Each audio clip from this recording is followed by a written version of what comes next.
Hello everyone, my name's Robert Hugh Morgan and I'm the University Organist at Stanford, and I'm delighted to welcome you to this week's Lunchtime recital. We're now in the liturgical season of Pentecost, and I thought it might be interesting to explore works by three composers based on the great hymn for this season, Komm, Holy Ghost. I'll be performing a setting by Bach, along with two composers who had a great influence on Bach, Dieterich Buxtehude and Nicolas de Grigny. The first setting by Bach, Komm, Heiliger, Geist, is a vigorous toccata. Rapid 16th note motion in the hands whirl around the hymn melody, which is presented in the pedals in long note values. You can't miss it. Just listen out for these big long notes down there. That's the hymn itself. And then we move on to a smaller scale setting by Dieterich Buxtehude, a very, very important figure in the Baroque era. Whenever I talk about Buxtehude, I always say, how important was Dieterich Buxtehude? Well, he taught Bach. That's how important he was. In this setting now, the hymn melody is in the upper voice, in my right hand here, and it's very ornamented, very decorative. And then what happens between each statement of the melody are little passages that are based upon the fragments of the melody itself. So we get the statement in the right hand, which is always surrounded by little commentaries on that statement. And then on to one of my favorite composers, Nicolas de Grigny. He left us with one book of organ works, the Livre d'Orgue, which contains an organ mass and 5 organ hymns. He died very young, at the age of 31. However, in that short life, he was organist at 2 great churches, the Basilica of Saint-Denis to the north of Paris, which is the burial site of many of the French monarchs.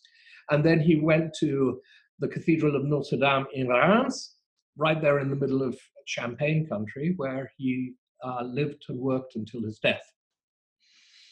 A very interesting fact is that we know for sure that Bach admired de Grigny's work, and we can see many influences within Bach's organ music.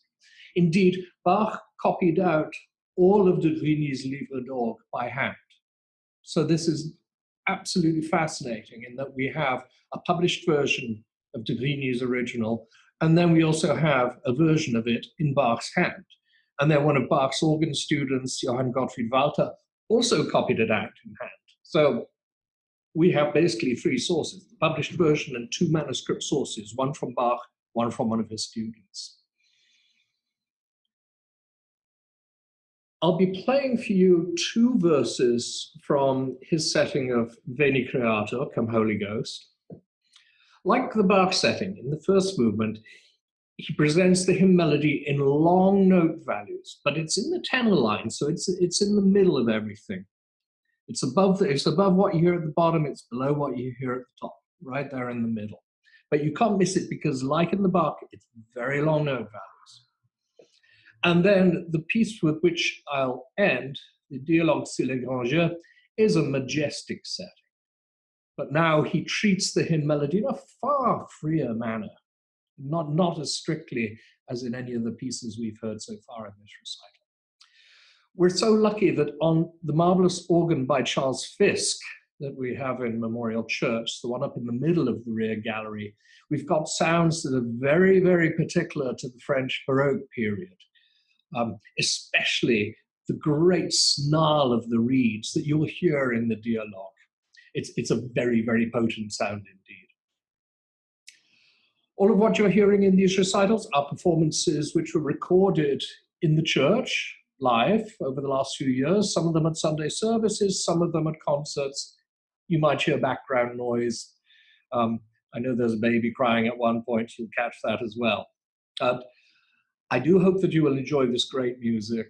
These are 3 extraordinary settings by 3 extraordinary composers. Thanks so much for listening. Be well, take care, and stay healthy. Thank you.